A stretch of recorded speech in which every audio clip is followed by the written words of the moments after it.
Thank you, Deputy Speaker. I'm pleased to support this motion before the chamber today.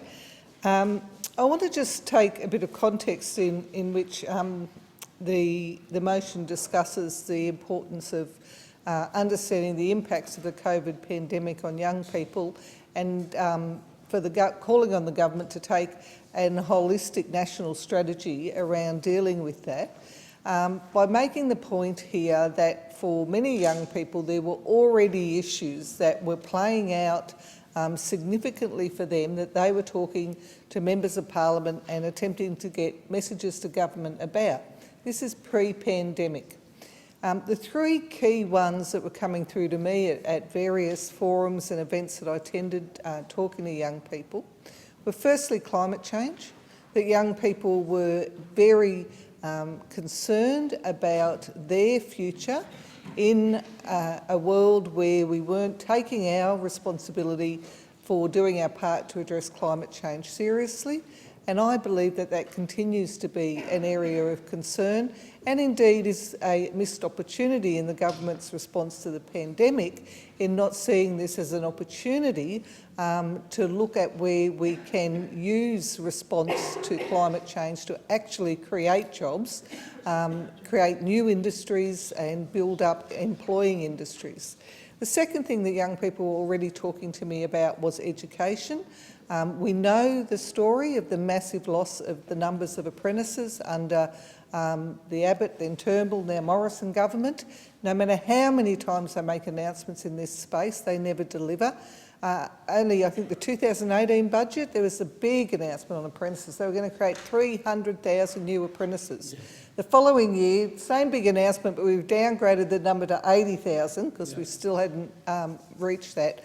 And still we're seeing that over 140,000 fewer apprentices are in training and taking that opportunity compared to when they came to government in 2013.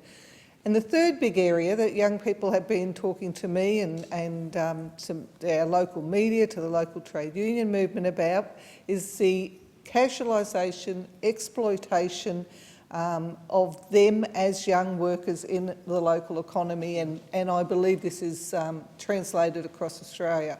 Young people not being given information on their rights at work, being exploited, doing unpaid stints at work, being left vulnerable to just not even being sacked, they just don't get any more shifts if they stand up for themselves or their rights. These were issues that were there in our communities prior to the pandemic. The reality is that the pandemic has highlighted where these big equity gaps are in our communities, and as other speakers on this side have indicated, many of those are particularly where young people are. And so we've seen young people particularly hit by the industries that were affected by, what had to happen, a responsible health response to the pandemic. Because, of course, they were in industries that heavily rely on casualised workforces. Hospitality and retail are the obvious ones, tourism more broadly. In my area, we have the major university, University of Wollongong. I've consistently met with students, particularly, I have to say, international students who were really left on their own. Those young people were in a very desperate state, and I really thank our local Rotary who stepped up to provide support with the student bodies over at the university.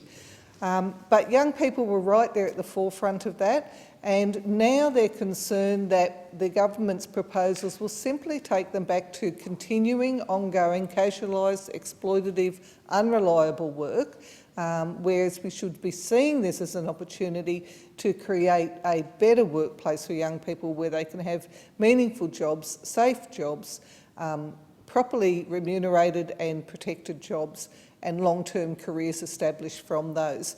Obviously, the other big issue young people have been lobbying myself about locally is the university reforms that the government's put in place. So many of them with their dreams of following careers, looking at fees that have doubled for their university course. I acknowledge our wonderful Year 12 students. They go into their HSC studies next week. And as so many people have said as part of the campaign, you've got this and we want to hear from you. Hear, hear.